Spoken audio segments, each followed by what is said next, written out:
La Catedral de La Plata se ubica en el centro geográfico de la ciudad, entre las avenidas 51 y 53 por un lado y las calles 14 y 15 por el otro. Su fachada mira al Palacio Municipal, mediando entre ambos la Plaza Moreno, que es el principal espacio público de la ciudad, como habíamos visto, donde se ubica la piedra fundacional. En este espacio se da el cruce de las dos grandes diagonales, la 73, que nace en el este y muere en el oeste, y la 74, que transita de norte a sur. Así, la catedral es el culmen del eje cívico platense que une los siguientes edificios públicos: el Palacio de Gobierno, la Legislatura, el Teatro Argentino, el municipio y finalmente el Templo Mayor. En el año 1881 se procede a la apertura del concurso para la presentación de planos y presupuestos destinados a la construcción de edificios públicos de la ciudad, entre ellos la catedral. Si bien el concurso tuvo amplia difusión y varios países presentaron proyectos, la comisión del concurso rechazó todos los planos propuestos porque no se ajustaban a las bases del concurso. Entonces se encarga al Departamento de Ingenieros del Ministerio de Obras Públicas de la provincia la elaboración de un nuevo proyecto. Respondió al entonces director de Obras Públicas, el ingeniero Pedro Benoit, la presentación del proyecto de obra y al arquitecto alemán Ernesto Meyer los dibujos definitivos, colaborando con ellos el arquitecto Emilio Cutaret. La piedra fundacional de la Catedral de La Plata se coloca en el año 1884, 2 años después de la fundación de la ciudad de La Plata, y la obra comenzó en el año 1885. En estos comienzos, quienes la construyeron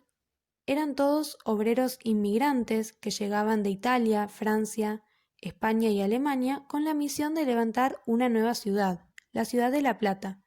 incluyendo sus edificios más importantes alineados sobre un eje monumental, entre los cuales estaba la catedral. Estos obreros, con mucho esfuerzo, comenzaron a levantar una construcción que por supuesto no llegaron a ver terminada, porque llevó muchísimos años la inauguración e incluso se completó y se terminó con sus dos torres recién en el año 1999, es decir, más de 100 años después de que se inició la construcción. Además de que los obreros no contaban durante la construcción con las vestimentas y el calzado adecuado, cascos o arneses como en la actualidad para su seguridad, también los andamios que utilizaban eran muy precarios, muchos de ellos atados con alambres y con clavos, por lo cual los obreros eran prácticamente equilibristas que estaban trabajando realmente a una gran altura sin estar bien sujetos y en condiciones muy inseguras, por lo cual a lo largo de la construcción hubo varios incidentes. Bueno, como todas las catedrales, como les decía recién, llevó muchísimo tiempo construirla, por lo cual fueron varias las generaciones que fueron pasando y trabajando en su edificación. El rasgo más distintivo de esta catedral es que está construida en ladrillos y no en bloques de piedra, que es el material que se utilizaba en las famosas catedrales góticas de Francia. En la Catedral de La Plata solamente los pilares que tiene la nave central están construidos en bloques de piedra maciza, traídos de las canteras de Punta Mogotes en Mar del Plata, y el resto de la catedral es toda de ladrillos.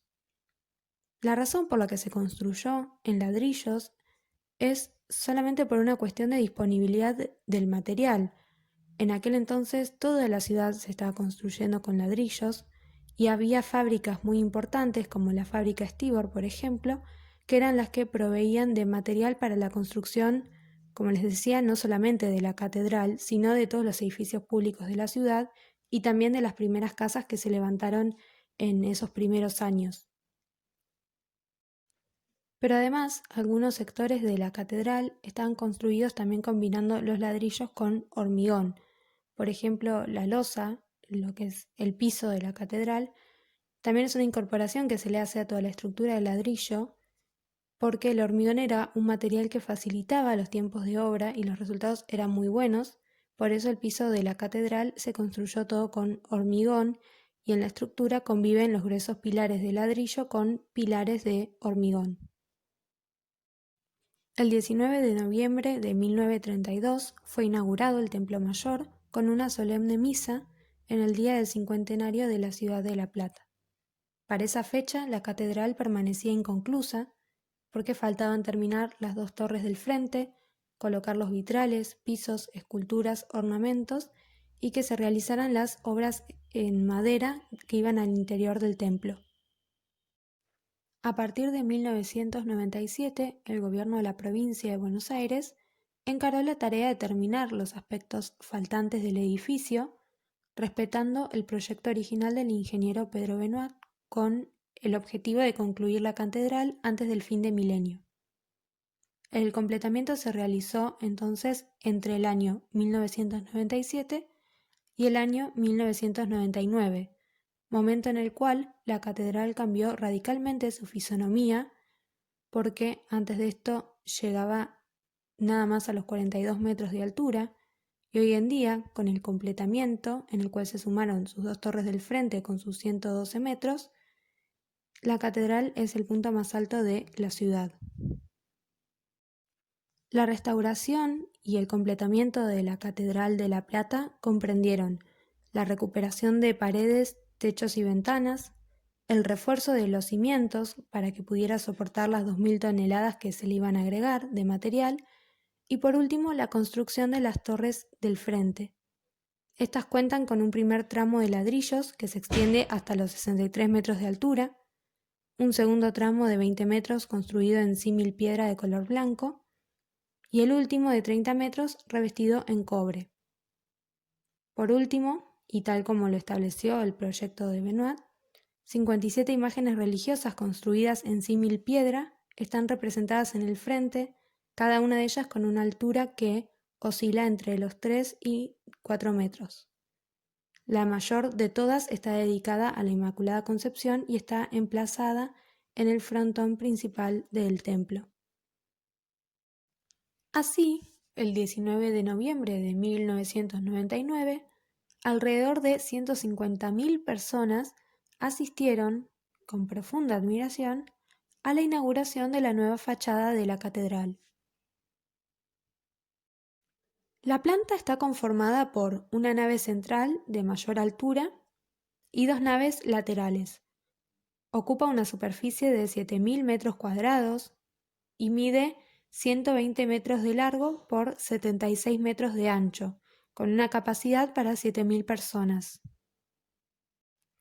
La nave central de la catedral atraviesa los 120 metros de largo que tiene el edificio y tiene una altura de 37 metros. Y en la mitad de su recorrido se cruza otra nave que es el transepto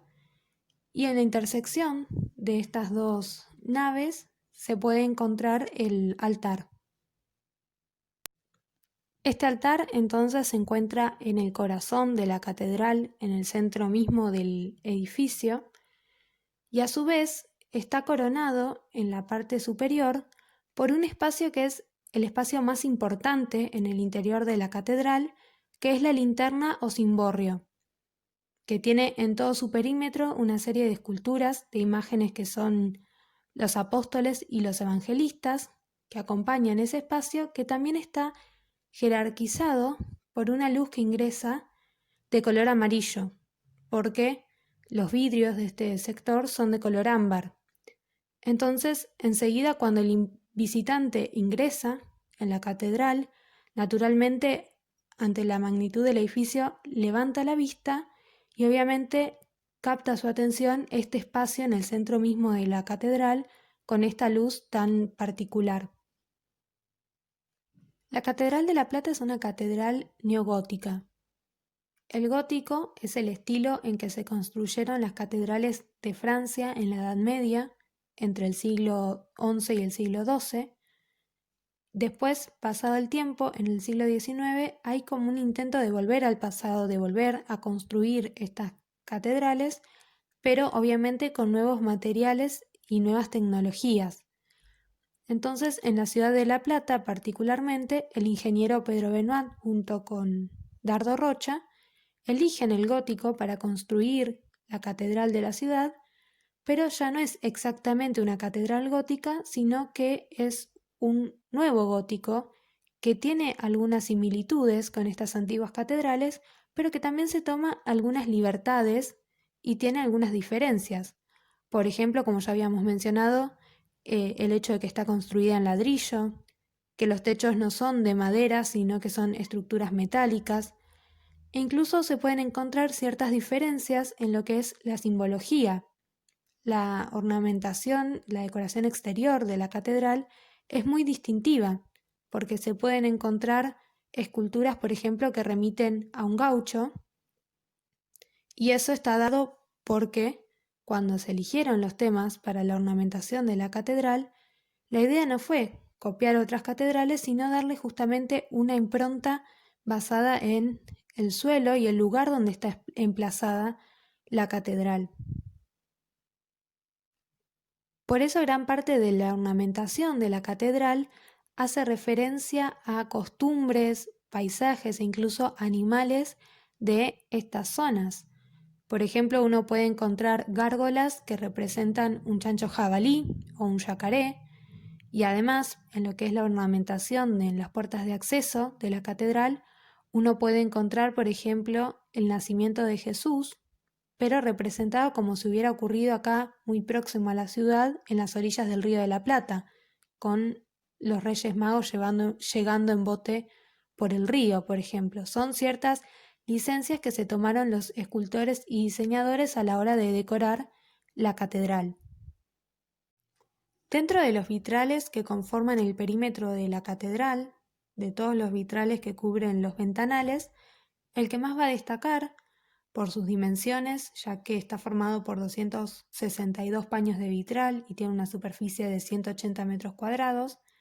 pero también por la importancia del lugar donde se encuentra ubicado, es el vitral del Rosetón. La inauguración de este vitral se realizó en el año 1998 y un dato muy interesante es que fue realizado en la misma catedral, en el taller de vitrales que está ubicado en el subsuelo del edificio. En la catedral hay vitrales de distinta procedencia. Algunos vitrales son alemanes, otros franceses y algunos son nacionales. Los últimos en ser colocados fueron los nacionales y dentro de ellos está, como les decía, el vitral del Rosetón, que fue terminado e inaugurado en el año 1998. Cada uno de estos ventanales tiene una temática distinta. Algunos vitrales hacen referencia al Antiguo Testamento, otros hacen referencia al Nuevo Testamento y el rosetón particularmente refiere al Apocalipsis. Del rosetón se va a destacar dentro de lo que es la roseta superior, en un pétalo que está apuntando hacia la parte baja, un vitral que lleva el nombre de la Virgen vestida de sol. En esa pieza se puede ver claramente la imagen de María vestida de un llamativo color amarillo con los rayos de sol que la iluminan. Es un pétalo que cuando uno toma dimensión del alto que tiene, se sorprende porque el pétalo solo tiene una altura aproximada de 2 metros y dentro de lo que es la catedral se ve empequeñecido por este edificio tan imponente y tan grande, parece mucho menor, porque a veces los parámetros de comparación son difíciles de encontrar. Por eso cuando uno ve el rosetón y piensa que ese pétalo tiene 2 metros, o que el rosetón mismo tiene una altura de 18 metros y 10 metros de ancho, puede llamar mucho la atención. Por último, en los subsuelos de la catedral actualmente se ubica el museo, donde se puede encontrar la cripta del fundador de La Plata, Dardo Rocha. Allí se ubican sus restos desde el año 1940, fecha en que son trasladados desde el cementerio de La Recoleta en Buenos Aires, donde estaban desde el año 1921, que es el año en el que muere Dardo Rocha. Unos años antes, en 1917, había fallecido su esposa y Dardo Rocha, antes de morir, dejó por escrito 3 deseos que quería que se cumplieran. Uno de ellos era poder descansar junto a su esposa. Otro era que el sepulcro, el lugar en el que iba a descansar, fuera austero, fuera un lugar sencillo, tal como es la cripta de la catedral, que como ven no es para nada ostentosa. Y el último de sus deseos era que la bandera nacional estuviera presente, tal como se cumple actualmente.